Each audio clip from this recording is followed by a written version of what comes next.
Hello good morning friends, welcome to all exam Jholjhal. सुबह की ऐसी छोटी वीडियो में आप सभी तैयारी कर रहे छात्रों के लिए महत्वपूर्ण जानकारियाँ जमा की गई होती हैं। तो मैं आप सभी से निवेदन करूंगा, जो चैनल पर पहली बार आए हो चैनल को अवश्य सब्सक्राइब कर ले और पास लगे बेल आइकन को जरूर दबाएं, जिससे कि प्रत्येक सुबह आप सभी ऐसी वीडियो अपने मोबाइल पर प्राप्त कर सकें। तो हम सारी वो वन बाय वन अपडेट देखेंगे जो हमारे विद्यार्थी जीवन में आप सभी छात्र जो तैयारी कर रहे हैं उनके लिए महत्वपूर्ण स्थान रखती हैं।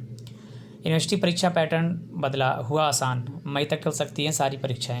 तो वन बाई वन सारी अपडेटों को कवर करते हुए चलते हैं और वीडियो को शुरू करते हैं।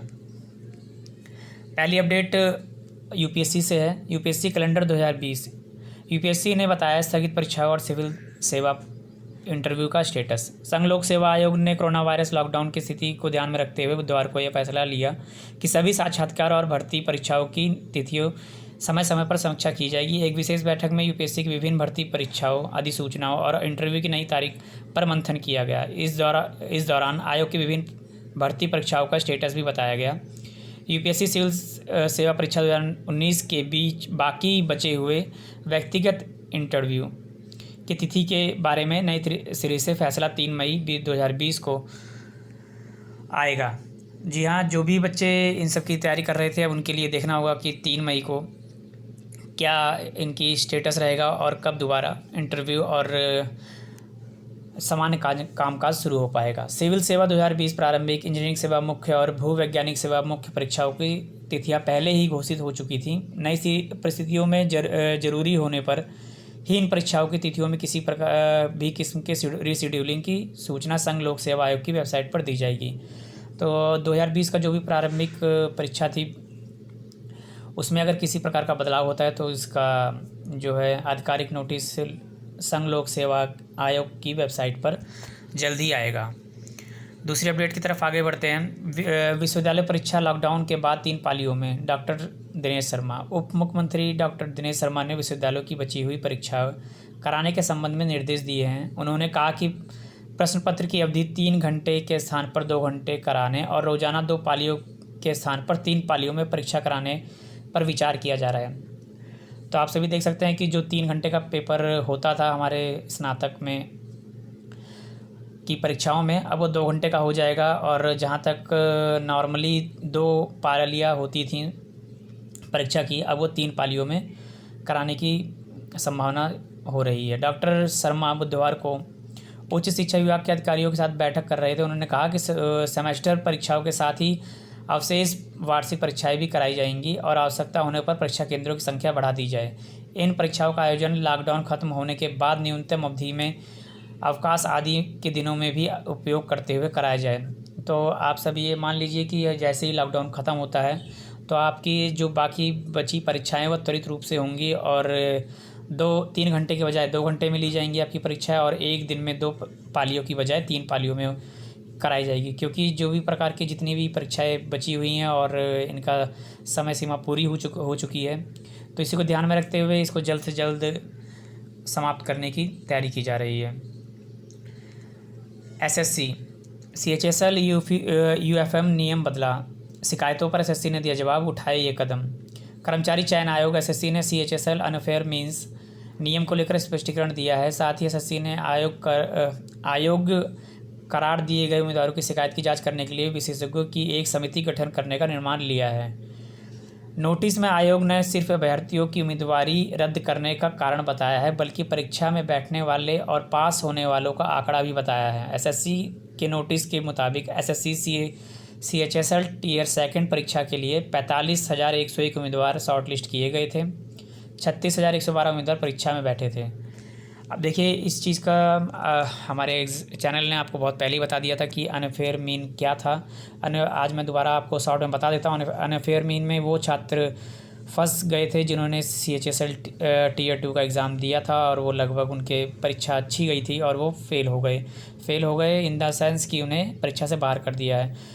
इसमें जो निबंध लेखन आया था, इसमें कुछ बच्चों ने अपने नाम की जगह XYZ और अपने पता की जगह ABC रखा था। इसी को अनफेयर मीन मानते हुए सीएचएसएल ने इन सभी बच्चों का आवेदन रद्द कर दिया था। अब बच्चों की भारी संख्या को देखते हुए और उनकी शिकायतों को ध्यान में रखते हुए सीएचएसएल इस पे दोबारा पुनर्विचार कर रहा है कि और इन बच्चों का क्या किया जाना है।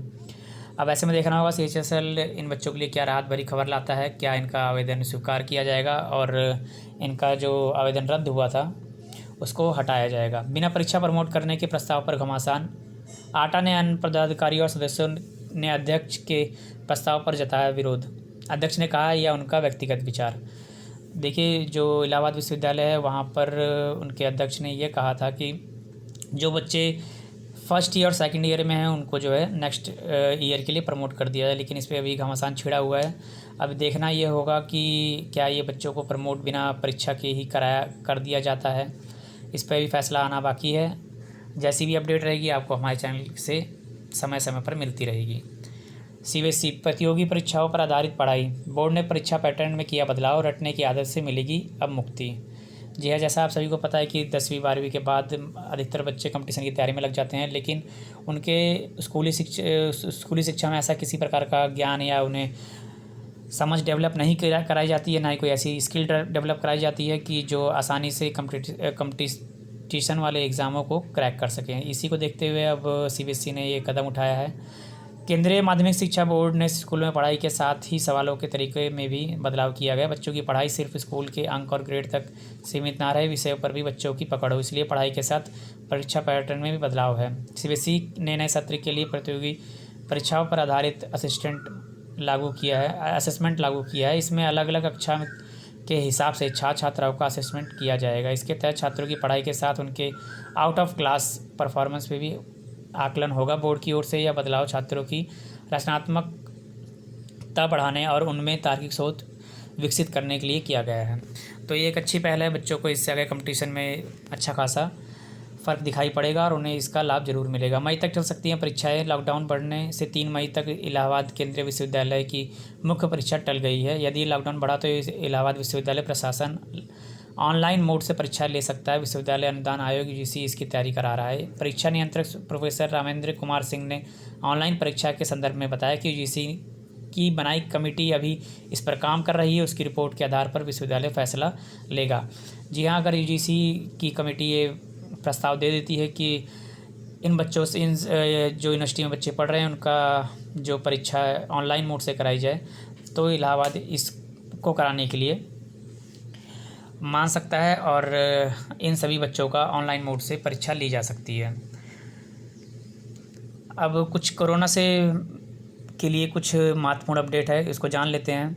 कोरोना मिथ और सच्चाई क्या है, क्योंकि आप सभी को पता है कि कोरोना को लेकर बहुत ही ज़्यादा भ्रामकता पूरे समाज में फैली हुई है। लोगों के अलग अलग मायने हैं और इसके लिए उनकी अलग अलग सोच है।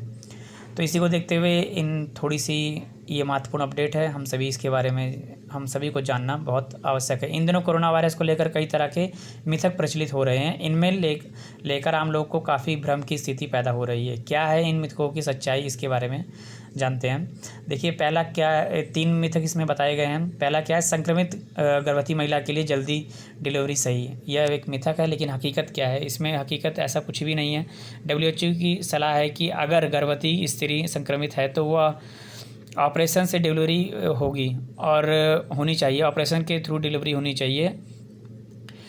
देख रहे हैं आप, इसमें ऐसा कुछ भी नहीं है कि उसकी जल्दी डिलीवरी करा दी जाए, तो ये मिथक बिल्कुल ही गलत है। दूसरा है, ऐप्स द्वारा कराए जा रहे कोरोना डिटेक्शन क्विज उपयोगी हैं। यह भी एक मिथक है, ऐसा कोई भी नहीं है, कोई भी क्विज इस प्रकार से नहीं हो रहा है। यह बिल्कुल भी भरोसेमंद नहीं है। अगर लोग इस तरह की वजह से आप सभी का ध्यान भटका रहे हैं तो कोरोना से संक्रमण है, तो देश के अस्पतालों में बेवजह बोझ बढ़ेगा। बिल्कुल ऐसा कुछ भी नहीं है कि आपको ऐप्स के द्वारा कोरोना डिटेक्शन क्विज उपयोगी है, ऐसा कुछ भी नहीं है। ये भी एक बहुत बड़ा मिथक है। इससे जो है देश पर बिना फालतू का बोझ बढ़ेगा और इसमें भारी संख्या में लोग संक्रमित भी हो सकते हैं। तीसरी मिथक है, कोरोना से ज़्यादा घातक था स्वाइन फ्लू। ये मिथक बहुत ही ज़्यादा प्रचलित है। सभी लोग का ऐसा मानना है कि जो स्वाइन फ्लू इससे पहले आया था वो कोरोना से ज़्यादा घातक था। WHO प्रमुख ने बताया कि कोविड-19 बहुत तेज़ी से फैलता है, यह स्वाइन फ्लू की तुलना में 10 गुना ज़्यादा घातक है।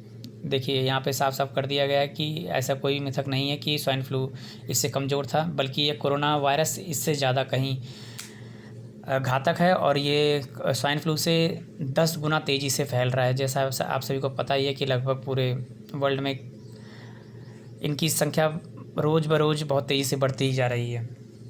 तो आप भी सभी मिथकों से बचें और अपने आप को सुरक्षित रखें, अपने घरों में रखें। अब जान लेते हैं कुछ ज़रूरी छूट लॉकडाउन में क्या क्या हैं जो पहले से जारी है। अस्पताल, नर्सिंग होम, लैब और दवा दुकानें खुली रहेंगी। जनरल स्टोर, किराने और राशन की दुकानों पर सामान मिलेगा। फल और सब्जियों के ठेले वालों को छूट है। होटल गेस्ट हाउस खुले रहेंगे जिनमें लोग पहले से ठहरे हुए हैं। बैंक, एटीएम, बैंक शाखाएं और एटीएम, पोस्ट ऑफिस खुलेंगे। मीडिया, केबल सेवा, प्रिंट इलेक्ट्रॉनिक मीडिया, डीटीएच और केबल सेवा की जुड़ी लोग काम कर सकेंगे। ये तो लॉकडाउन के दौरान ही ये सारी छूट आप सभी को पहले से प्राप्त थी। अब देखते हैं कि साक्षात 20 तारीख से जो नई आपको सेवाएं मिलने जा रही हैं उसमें क्या है। उसमें पहला है कृषि, खेती बाड़ी से जुड़े लोग इसमें काम कर सकेंगे, इनके लिए पूरी छूट है। ई कॉमर्स कंपनियां जरूरी सामान मुहैया कराएंगी और इनको लोगों तक पहुंचाएंगी। उत्पादन क्षेत्र, स्वास्थ्य संबंधी पैकेजिंग सामग्री और कच्चे माल बढ़ाने वाली विनिर्माण इकाइयाँ चालू रहेंगी। आईटी क्षेत्र, आईटी और इससे जुड़ी सेवाओं वाले दफ्तर शुरू हो सकेंगे। ढाबे शुरू रहेंगे, ट्रक रिपेयर के लिए हाईवे पर दुकानें और ढाबे खुलेंगे। प्लम्बर, कारपेंटर, बिजली मरम्मत कार्यों से जुड़े लोगों को अलावा प्लम्बर और कारपेंटरों के भी छूट दायरे में शामिल है। तो ये सारी वो छूट हैं जो आपको मिलने जा रही हैं 20 अप्रैल से। और बाकी ये छूट जो पहले से मिल रही थी वो एज इट इज़ चलेंगी जैसा कि अभी तक आपको मिलती आ रही हैं। तो आप लोग को किसी भी प्रकार से घबराने की कोई ज़रूरत नहीं है। बस ये है कि आप अपनों का और अपने आप का ध्यान रखें, घरों में रहें। राजस्थान पीटेट 2020, राजस्थान पीटेट के जो भी इच्छुक उम्मीदवार हैं उनके लिए ये अच्छी खबर है। राजस्थान पीटेट के लिए आवेदन के लिए आज आखिरी तारीख है। इससे पहले देश में कोरोना वायरस संक्रमण के कारण लॉकडाउन घोषित कर दिया गया था, जिसके कारण आवेदन की आखिरी तिथि 15 अप्रैल तक के लिए बढ़ा दी गई है। शेड्यूल के मुताबिक प्रवेश परीक्षा का आयोजन 10 मई 2020 को किया जाएगा, लेकिन अब लॉकडाउन वायरस की स्थिति को देखते हुए लॉकडाउन को आगे बढ़ाया गया है, तो इस पर तिथि में बदलाव हो सकता है।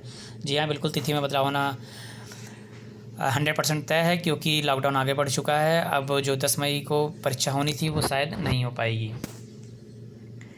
इसी बीच 20 अप्रैल से खुल जाएंगे मंत्रालय व सरकारी दफ्तर। कोरोना संक्रमण के खतरे को देखते हुए लॉकडाउन का दूसरा चरण बुधवार को शुरू हो गया। इस बीच केंद्र सरकार ने 20 अप्रैल से केंद्र व राज्य सरकार के सभी दफ्तरों और मंत्रालयों को कुछ शर्तों के साथ खोलने की अनुमति दे दी है। इसके तहत डिप्टी सेक्रेटरी और उसके ऊपर के सभी अधिकारी को दफ्तर आना अनिवार्य है, जबकि डिप्टी सेक्रेटरी के नीचे के सिर्फ 33% कर्मचारी को ही आने की अनुमति होगी। तो देखिए, जैसे कि आप सभी को पता है मंत्रालय और सरकारी दफ्तर खुल जाएंगे, तो जो हमारी परीक्षा संबंधी जो एजेंसियां हैं, जो यूपी SSC है, यूपी PCS है, ये सारे विभाग भी खुलने की संभावना बढ़ती जा रही है। और अब ये देखना होगा कि इसमें अगर कामकाज दोबारा चालू होता है तो ये छात्रों के लिए अच्छी खबर होगी और उनकी जो परीक्षा स्थगित है, रिजल्ट स्थगित है, उन पर कुछ काम आगे बढ़ सकेगा।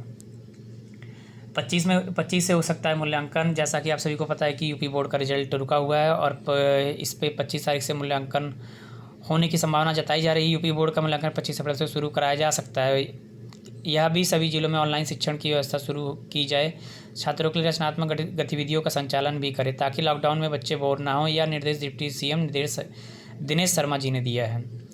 देखिए, 25 अप्रैल से अगर मूल्यांकन शुरू भी होता है तो आप ये मान लीजिए कि मई आखिरी तक आपका रिजल्ट प्रकाशित हो सकता है।